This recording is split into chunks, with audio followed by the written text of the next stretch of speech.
Normal ডেলিভারির আশা অনেকেই করে থাকেন, কিন্তু ব্যথা হওয়ার ভয়ে নর্মাল ডেলিভারির দিকে আর এগোতে পারেন না।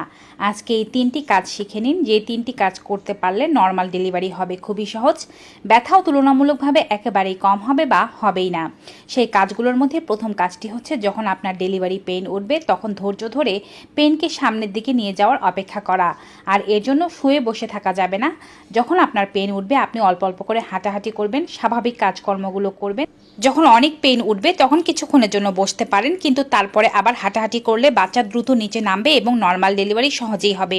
দ্বিতীয় কাজটি হচ্ছে, ডেলিভারির সময় বা ডেলিভারির আগে যখন পেইন উঠতে থাকবে তখন অতিরিক্ত চিৎকার চেঁচামেচি করা যাবে না। অতিরিক্ত চিৎকার চেঁচামেচি করলে আপনারই এনার্জি নষ্ট হবে।